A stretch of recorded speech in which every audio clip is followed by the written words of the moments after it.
Alors, le berceau des arts mystiques. Donc, je voulais vous parler aujourd'hui des premiers temples en Méditerranée.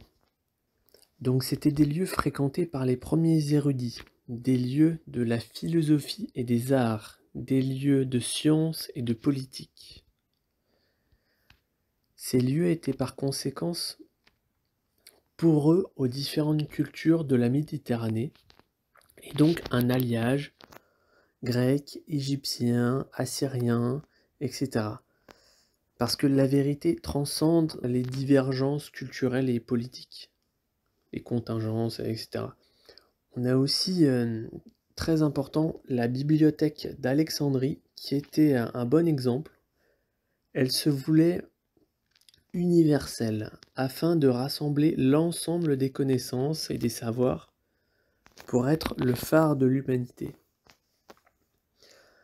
Et voilà, les temples et les bibliothèques nécessitent bien sûr un raffinement de l'âme, et ils sont bien souvent naturellement hermétiques aux esprits les plus primitifs et les plus grossiers.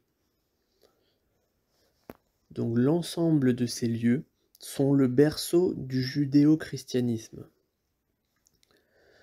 Je voulais vous présenter quelques exemples de temples afin d'étudier ensemble le symbolisme. Et si on examine sous le prisme de la métaphysique de l'arbre, tout devient clair. L'arbre porte en lui le chiffre 7, et sa biologie se décompose en 7 parties clairement identifiables. Donc les racines, le tronc, la sève, les feuilles, les fruits, les fleurs et les branches. Nous allons aussi faire un parallèle avec le langage de la géométrie, parce que c'est aussi le langage de l'univers. Et donc il faut avoir une vision holistique, gnostique et universelle pour voir Dieu, c'est-à-dire voir le processus métaphysique. Et cela dépasse les influences culturelles et politiques. Donc les religieux bloqués dans leurs dogmes resteront aveugles, s'ils ne veulent pas dépasser leur littéralisme et le premier support perçu. En design aussi, bien souvent on dit la forme induit la fonction et la fonction induit la forme. Donc la forme est signifiante quelque part. Donc on peut commencer par le temple de Salomon, qui est très célèbre, et toujours sous le prisme des différentes parties de l'arbre.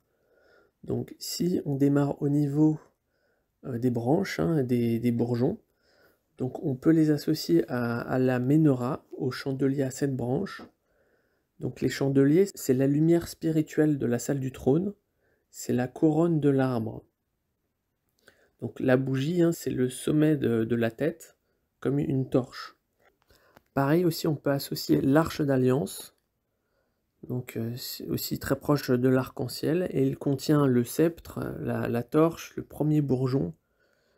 Et c'est très amusant parce que le clou de girofle aussi, ça a aussi la forme d'une torche, donc toujours dans cette partie de l'arbre. Si on passe au niveau des fleurs, donc dans le temple de Salomon, toujours, on a l'autel des parfums. On peut faire un lien aussi avec les oracles du temple de Delphes, sous l'emprise de substances psychédéliques. Donc apparemment c'était bien souvent des jeunes femmes qui avaient des visions, afin de faciliter le contact avec le monde subtil et spirituel, pour conseiller les voyageurs. Donc associé à la partie des fleurs. Pour le niveau des fruits, donc dans ce temple, on a les grenades qui se trouvent à l'extérieur du temple, au sommet des colonnes. Alors au niveau des feuilles de l'arbre, donc les feuilles c'est le chakra vert. Donc on peut les associer aux chérubins, qui sont bibliquement associés à l'épée de justice. Mais malheureusement cette épée n'est pas présente. Bon, c'est l'épée flamboyante qui va trancher, comme la feuille, comme la plume de mat. Au niveau de la sève, on a la sève, c'est jaune, c'est le chakra jaune. Donc ça va être associé, au pain, en référence au cercle. Donc c'est des pains circulaires, comme des sortes de crêpes et aussi au disque solaire. Au niveau du tronc, alors dans le temple de Salomon, le tronc, hein, l'écorce, c'est clairement, le chaudron qui est porté par, les taureaux. Et alors, les taureaux, c'est un symbole vraiment très important, hein, dans la Grèce antique. On a le taureau d'airain, le minotaure, bon, c'est le veau d'or, hein, donc c'est le support, le contenant, la peau, l'écorce. Au niveau des racines du chakra rouge, toujours dans le temple de Salomon, on a, c'est associé à la partie de l'Holocauste qui est, sur une estrade, comme on peut, le voir sur, le schéma. Donc c'est comme une sorte de barbecue, hein, qui symbolise les enfers et où la matière morte va être offerte en sacrifice au temple.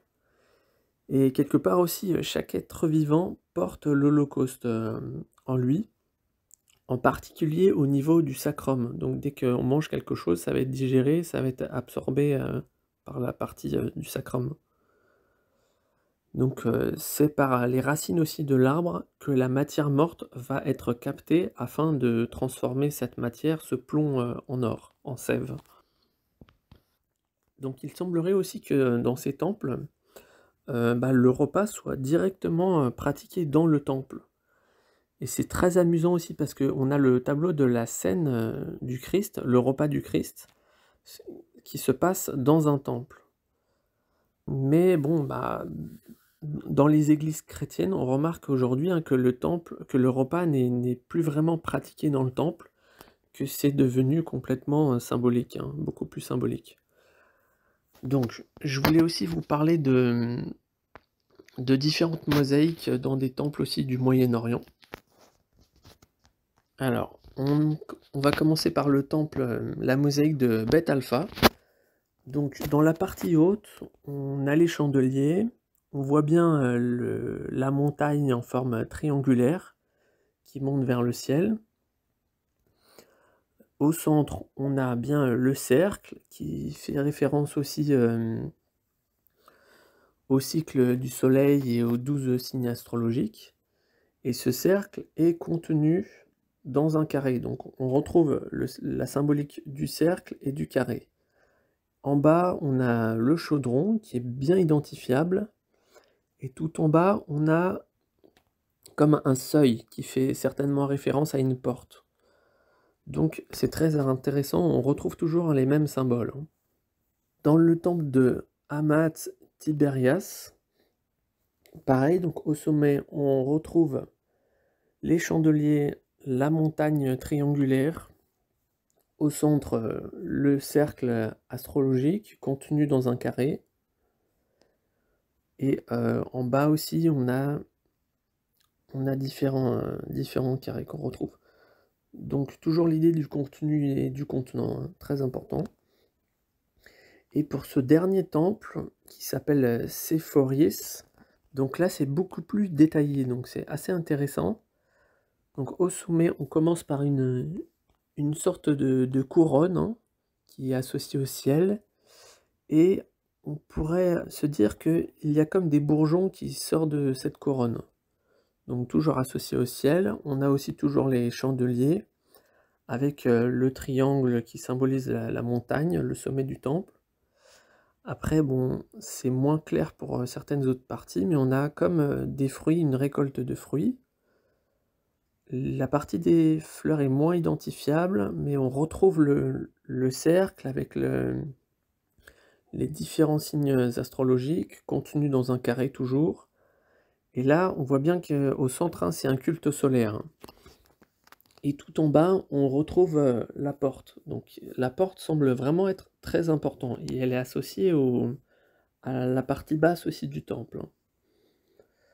Donc qu'est-ce que le temple aussi dans un langage aussi géométrique? Donc pour la partie des branches et des bourgeons ou la couronne, ça peut être associé en géométrie, hein, il y a tout un tas d'objets qui est utilisé par les géomètres et les architectes notamment.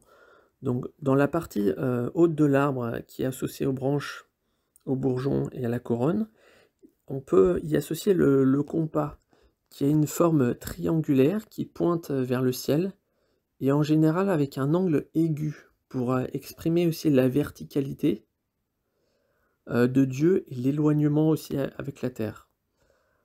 Pour la partie des fleurs, on peut parler de l'étoile à 5 branches, qui porte le nombre d'or. C'est la fleur de la vision, hein, quelque part, et c'est les 5 sépales de la rose, le nombre 5 qui exprime, hein, les 5 sens.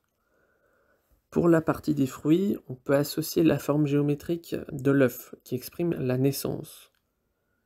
Pour la partie des feuilles, on a la croix. Alors en géométrie, c'est le repère où l'aiguille du compas va percer la feuille de papier pour tracer un cercle.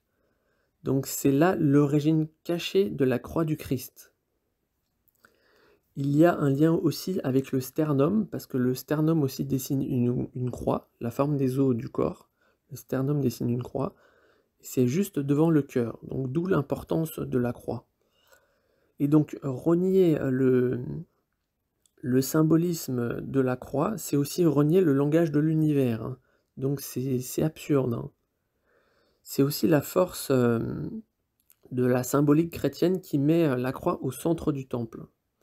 Donc la croix, on l'a vu, qui est associée au cœur, donc c'est vraiment central dans les temples chrétiens. Pour la partie de la sève, donc toujours dans le temple vu de manière géométrique, on a le cercle tracé par le compas, qui est centré par la croix, hein.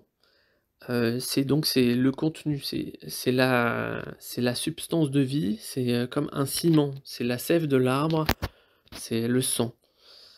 Donc pour la partie du tronc, alors le tronc, on va l'associer au carré, à la pierre cubique, à la Kaaba islamique, au mur du temple ou du château fort. Quelque part, c'est l'enceinte, c'est ce qui va entourer et protéger. Donc c'est le Saint Graal, c'est le sceau de Salomon, et dans l'idée du sceau de Salomon, dans le mot sceau, on peut le voir de manière différente. Donc il y a le sceau pour sceller, donc c'est une technique de scellement, et il y a le seau aussi pour transporter de l'eau. Donc c'est vraiment intéressant, hein.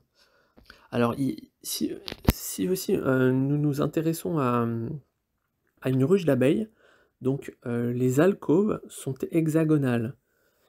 Et l'alcôve est une référence aussi au cube. Et l'être qui est dans cette alcôve, dans cet hexagone, c'est une petite larve qui a une forme circulaire. Donc on retrouve toujours l'idée du contenu et du contenant, hein, qui est très clair dans cet exemple. On a aussi un autre exemple avec la pizza qui est ronde dans une boîte qui est carrée. Donc pareil, l'idée du contenu et du contenant. Pour la partie des racines, en géométrie, on peut associer l'outil de l'équerre, le triangle droit qui pointe vers le bas, vers les profondeurs de la terre, et c'est le triangle récepteur du féminin.